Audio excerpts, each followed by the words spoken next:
आपने देखा होगा छोटे बच्चे, एक बार एक बच्चा कहीं खेल रहा था और उधर से लाइट था, तो उसने पहले तो अकेला ही था, उधर से जरा जोर से लाइट आया तो उसकी परछाया पड़ गई। तो परछाया को देख करके वो घबराने लग गया, कौन आया कौन आया कौन आया, इधर जा उधर जा। उसको लात मारने गया तो भी वो वहीं रहती है, भागती ही नहीं। अब क्या करे क्या करे, चिल्लाने लग गया, रोने लग गया।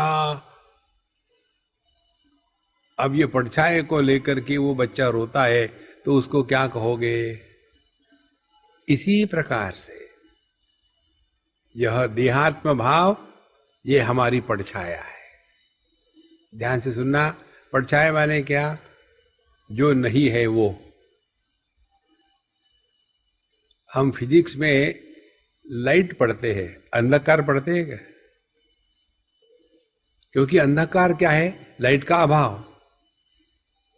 तो परछाया हमारी जो है वो कोई वस्तु थोड़ी है कि जिसको लेकर के आप कुछ कर पाओगे। क्या उसके लिए जरूरी है कि लाइट को ऑफ करो? कोई जरूरत नहीं, रहने दो।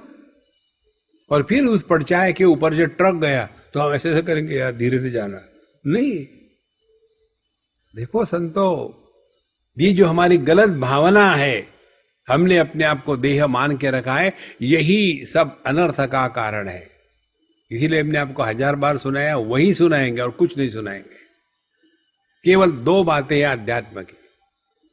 पहली बात देहात्म भाव की निवृत्ति, और दूसरी बात जीवात्म भाव की भ्रांति का निराकरण। तीसरी कोई बात नहीं।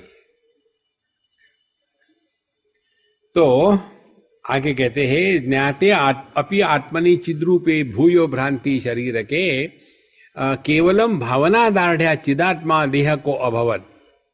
केवल भावना के कारण ही यह चिदात्मा जो शुद्ध चैतन्य है वही अपने आप को देह मानने लग गया। देखो, मैं देह हूं, ये भावना ही है ना? हाँ जी। अब उल्टी भावना करो, क्या मैं देह नहीं हूं, इसका कैसा अनुभव होगा यार? ट्राई करो।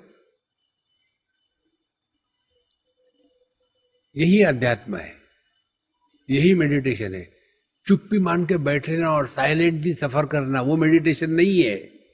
घंटी बजा के मेडिटेशन शुरू हो गया, दूसरी घंटी बजी बंद हो गया, ऐसे नहीं होता। ये घंटा ब्रांड मेडिटेशन होता है। तीसरा मेडिटेशन होता है झटका मेडिटेशन, बैठेंगे झटके आ जाएंगे इधर उधर से। ये सब कार्टून है मेडिटेशन के। चिंतन करो, यदि मैं देह नहीं हूं तो क्या क्या होगा यार? कल्पना तो करो, करो कल्पना। गलत कल्पना को ठीक समझदारी से ही मिटाया जा सकता है। देखो, तो कल्पना शुरू कर दी, यदि देह नहीं हूं तो क्या अनुभव होगा? तो देह का अनुभव क्या है? आकार है, बहुत बढ़िया। अब देह नहीं है तो क्या होगा? निराकार। आप इसको खेलने लगो, आकार रहित अनुभव कैसा होगा? कौन है आकार रहित?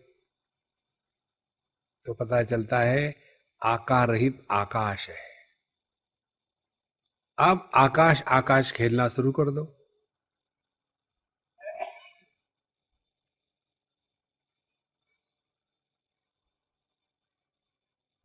फिर चिंतन में लग जाओ। आकाश अन्य 4 महाभूतों को आधार देता है, लेकिन किसी के भी द्वारा प्रभावित नहीं होता। नैनम छिन्दन्ति शस्त्राणि, नैनम दहति पावकः, न चैनम क्लेदयन्त्यापः, न शोषयति मारुतः। इस आकाश को ये 4 भूत कुछ प्रभावित नहीं कर सकते, हालांकि इनकी सत्ता आकाश के कारण ही है। उसी प्रकार से जगत के कोई भी विषय वस्तु हमको प्रभावित न करे।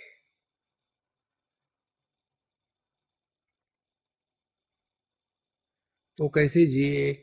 Live at 0 complain level. कहीं लगाया है देखो, we live here at 0 complaint level, no complaint. फिर क्या करें? दूसरी कंप्लेंट। पूरा जीवन कंप्लेन में गया है, अब क्या करें फिर? देखो, और ये करने के लिए आपको आसन विशेष की, स्थान विशेष की, काल विशेष की कोई आवश्यकता नहीं है। खाते पीते बैठते उठते रोते 24 घंटे ही चल सकता है। जगत की कोई भी वस्तु, व्यक्ति आप पर प्रभाव नहीं डालेगी। और प्रभाव नहीं डालेगी तो अर्थ क्या हो गया? आपके मन में दो बातें निर्माण नहीं होगी। एक तो ग्लानि निर्माण नहीं होगी, और दूसरी अभिमान निर्माण नहीं होगा। जगत के साथ व्यवहार करते समय जिस अंतःकरण में ग्लानि और अभिमान निर्माण नहीं होता, वह अंतःकरण दर्पण तुल्य होता है। ऐसे ही अंतःकरण में प्रभु प्रकट होते हैं। जैसे कोई दर्पण हो, बहुत मिट्टी लगी है, उसके ऊपर पर्दा पड़ा हुआ हिल रहा है, तो प्रतिबिंब ठीक थोड़ी पड़ेगा उसमें। उसी प्रकार से परमात्मा प्रकट होता है जब हमारे अंतःकरण से ये गंदगी निकल गई। ये गंदगी का कारण राग द्वेष है, कंप्लेन, दुनिया को सत्य मानना। इसलिए केवलम भावना दार्ढ्यात्, लेकिन हमारी ये भावना इतनी दृढ़ हो गई है,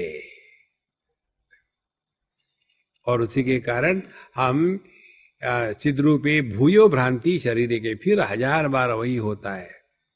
इसीलिए संतो चिंतन की प्रक्रिया ये है कि जब हम अपनी पुरानी बातें करते हैं कि जब हम बच्चे थे या जवान थे, अब ये बातें करने के पहले अपने आप में चिंतन करो कि बचपन जवानी किसकी थी? हमारी थी कि देह की थी? यदि बचपन जवानी देह की थी तो उसके साथ बात करके क्या हमको मिलने वाला है? यदि हम उसकी बातें दोहराते रहेंगे तो हमने देहात्म भाव का त्याग किया ही नहीं। जितना देहात्म भाव का त्याग होगा हमारे जीवन में, हम अपनी पुराने मुर्दे नहीं उखाड़ेंगे। देखो महाराज,